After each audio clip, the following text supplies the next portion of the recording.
Hi guys, this is a story coming out of Akron, Ohio.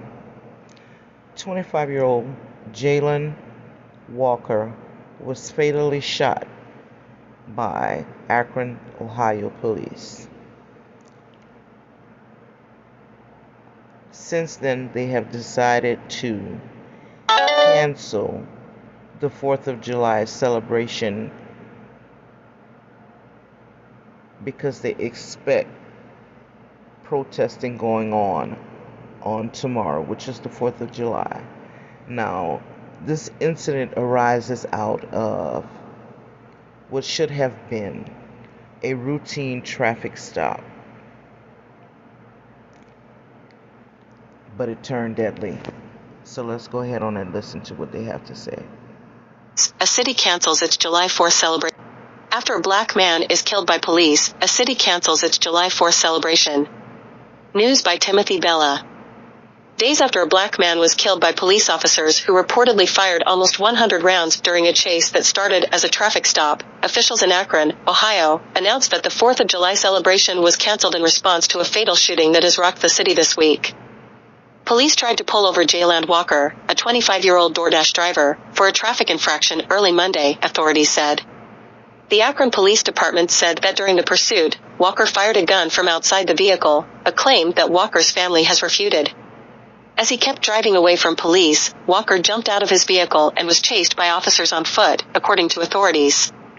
It's unclear why Walker fled police, as he had no criminal record, Bobby DeCello, one of the family's attorneys, told the Washington Post. Actions by the suspect caused the officers to perceive he posed a deadly threat to them, police said in a news release. In response to this threat, officers discharged their firearms, striking the suspect. Walker was pronounced dead at the parking lot where he was shot. Autopsy records show that 8 officers fired more than 90 rounds at Walker, with more than 60 striking his body, DeCello told the Post. The account was corroborated by WKYC, the first to report on the number of gunshots fired. There are wounds on all sides and parts of his body, DeCello said. 8 officers involved in the shooting have been placed on paid administrative leave pending the conclusion of the investigation from the Ohio Bureau of Criminal Investigation, according to Akron Police. Details surrounding the number of shots fired by police have not been released by authorities.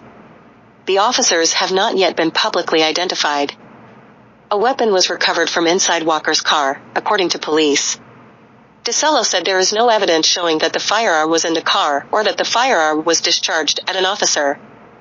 The killing has sparked protests and calls for accountability from Walker's family and residents angry over the third fatal police shooting in the northeast Ohio city since late December. Akron police announced Friday that body camera footage of the shooting would be released on Sunday afternoon. The blowback led Akron Mayor Dan Horrigan, Democrat, who called the killing a dark day for our city, to announce that the city's 4th of July celebration was canceled. The Rib, White, and Blue Festival was scheduled to begin Friday in downtown Akron and conclude Monday on Independence Day. The part of downtown where the festival would have taken place will have no activities or entertainment over the holiday weekend, according to the city. I completely understand that some residents and guests will be disappointed by the decision to cancel the festival this holiday weekend. Independence Day is meant to be a celebration and a time of gathering with friends and family, Horrigan said in a news release on Thursday. Unfortunately, I feel strongly that this is not the time for a city-led celebration. The Summit County Medical Examiner's Office confirmed to the Post that Walker's death has been classified as a homicide. Walker died of multiple gunshot wounds to the face, abdomen and the upper part of his legs, according to the Akron Beacon-Journal.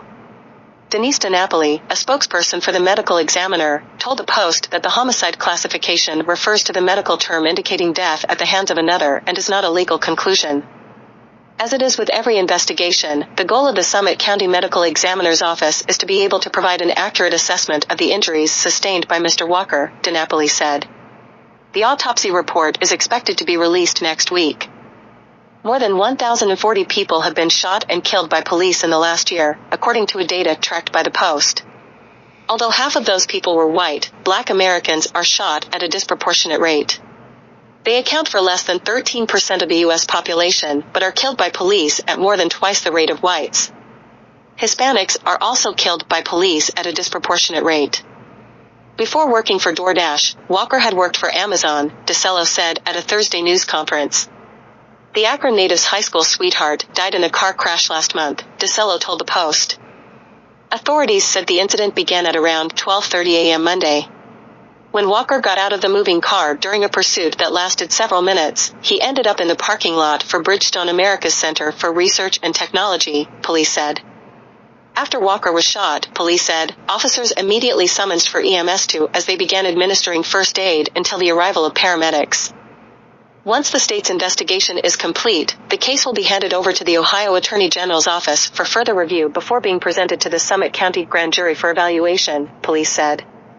Protesters gathered outside the Akron Police Department's office on Thursday and blocked traffic to demand justice for Jayland. DeCello told the Post that the family has urged protesters to be peaceful over the holiday weekend, including when the body cam footage is released Sunday. We are very concerned that this video is going to cause Akron to burn, and we don't want that. Nobody wants that, the attorney said. It's all about peace, dignity, and justice for Jayland. His family has said Walker was a sweet man who never caused trouble. Relatives expressed their grief in news conferences and interviews with local media, saying they are angry and sick over a killing they say didn't have to happen. His mother, Pamela Walker, was left with one question to WKYC, why? Why did this happen in such a manner, such a terrible, terrible way, she asked. I get so sick of hearing these type of stories.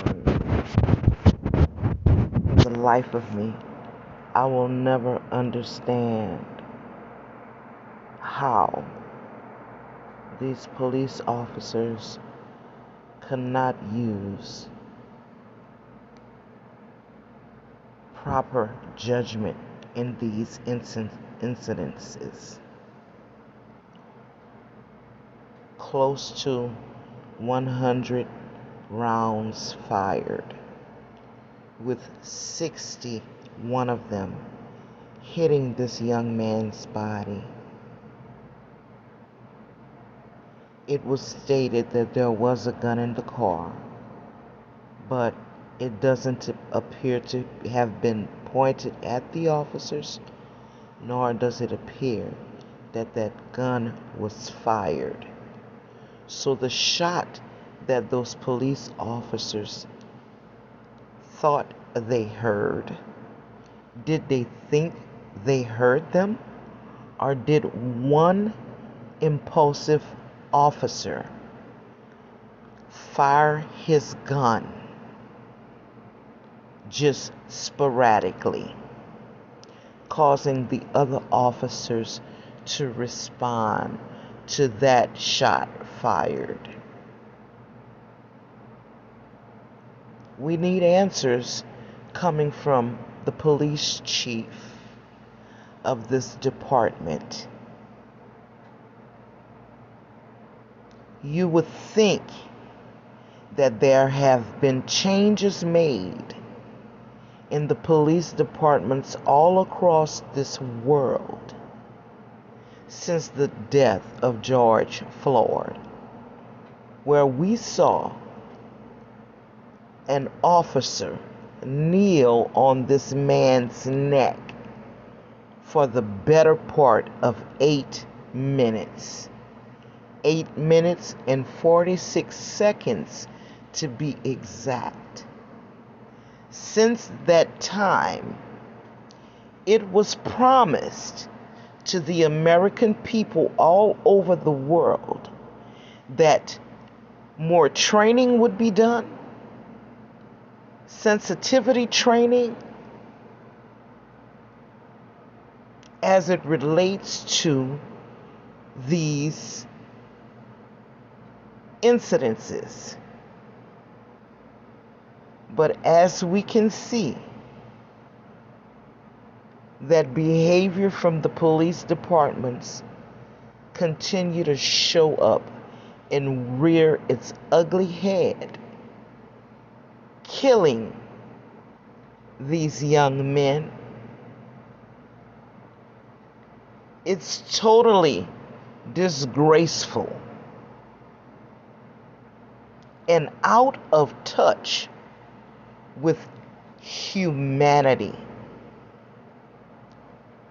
How in the world can these officers have done what they did and nobody stopped and thought to stop shooting? 100 rounds, one individual.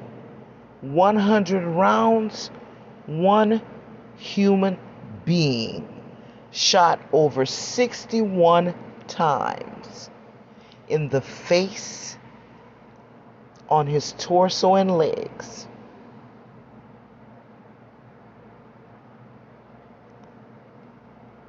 I don't get it. When is it gonna end? Another life lost without a just cause.